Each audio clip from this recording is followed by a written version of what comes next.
Santham Academy. Welcome to Digital Kaksha. To get updates on new videos, click the subscribe button and the bell icon. Hello students, we are back with Business Studies Organizing. In this chapter, we have already studied about the meaning, importance, process, structuring of organizing. In this video, we are going to work out the delegation part of it. Before starting the chapter, I just work out with one example. See, I want to take the example of your class. What happened in your class when the initial starting of the class, there is a requirement for a monitor.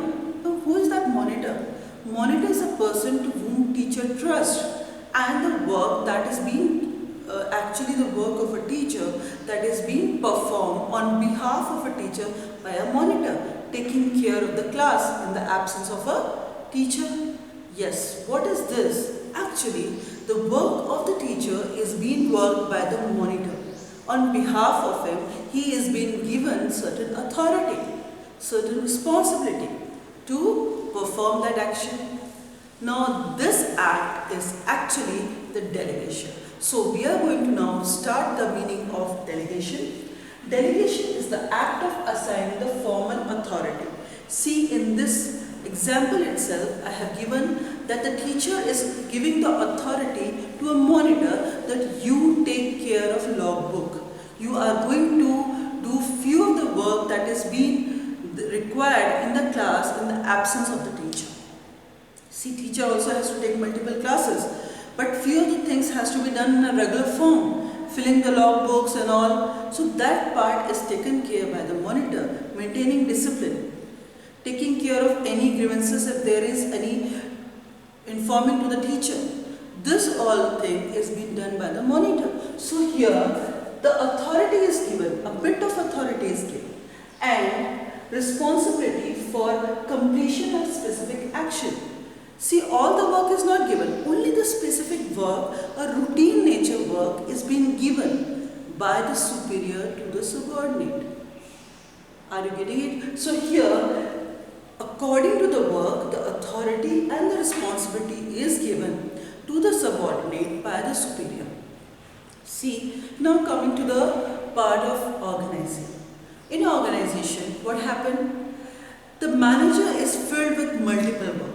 If he keeps on working on the regular work, he will not get time to work on the specific and important issues.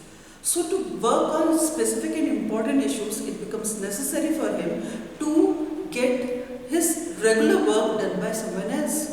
So what he does is, he chooses the subordinate, immediate subordinate. No other department subordinate, only the one to whom he is superior to.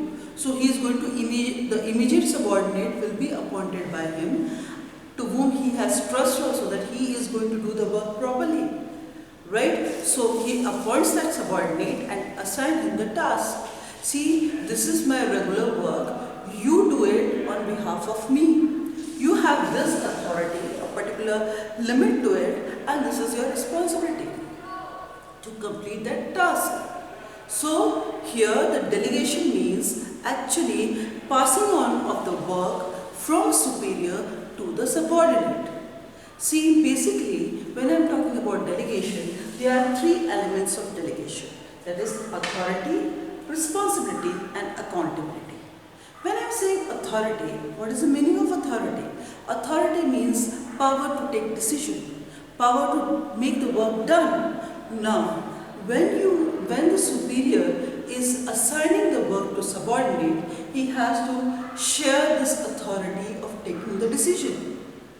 It's not possible at all to complete the work if the authority is not given to him. See, just take an example here. If suppose the teacher has said, everything you write on the paper, first ask me. Now, every time the monitor goes to the teacher, madam, should I write this, should I write? Is it possible? No. You have to assign a certain authority explaining what is the course of action that has to be performed, in which condition, and then the authority is being shared. He is being given the authority to take decision, read the thing as per the situation. So yes, authority can be given to the subordinate. Whatever the authority, the position, the superior is holding, according to that, he can give that power, a bit of sharing of that power to the subordinate to complete that task. Not more than that, to complete that task. Right? Moving to the responsibility, it's a duty. The work has to be completed, it's a responsibility, it's an obligation. Where, see, when I am saying authority, authority is moving from top to bottom, means from superior to subordinate. But when I am saying responsibility, actually it's moving upward. It is also being shared by the superior. But here it's an obligation of a subordinate to do the work properly. And it's an obligation of that manager also to complete the task on time. So the responsibility is the obligation of the subordinate to complete the task as per being instructed by the superior. And it moves from the down to up. As per we have the scalar chain. In scalar chain we have the hierarchy from superior to the subordinate. There, here, particularly in responsibility, it moves upward. In responsibility, actually what is happening? Here, the obligation is of the subordinates towards the superior. Moving to the third is accountability. Accountability is answerable. Now, this too can be shared, but this part cannot be shared. This also moves from the down to up. That is, the subordinates to the superior. But whomsoever the person is given the work that has to be performed, he cannot transfer his accountability, he cannot delegate his accountability to his subordinate. He is responsible. Suppose I take an example here. A production manager is being said that today you are going to do a particular type of order throughout the day. So that today, at the end of the day, we are able to complete this thing and send it to the customer. Now, the production manager was already filled with multiple tasks. So what he did, he assigned that thing. He gave the authority and responsibility to his supervisor. He said to the supervisor, see, anyhow, this work has to be completed today itself. Now supervisor, he is taking this responsibility, he is taking this authority and working on it. Now what happens at the end of the day, if suppose by any of the reason, the work is not completed. Now supervisor is the one who is going to answer the production manager, but ultimately who is going to answer? It's the production manager who is going to answer to its superior of not completing the work. It's not the supervisor who is going to be answerable, it's the production manager. So accountability cannot be transferred. So these are the three elements: authority, responsibility and accountability of delegation. Moving to the importance of delegation. Why the delegation is important? See, you just see the condition when you have multiple tasks in your hand. See, the same way the managers also have. They also have to do the regular work plus the planning plus the special thing that has to be performed. Now, if all these things happen, they have one day or whatever the time they have. Now, they have to complete everything. Now, how they will be able to complete? They will be able to complete only with the help of their subordinates and when it is being delegated to them. So, here we take the importance of delegation. First is effective management. See, because the work is being managed properly.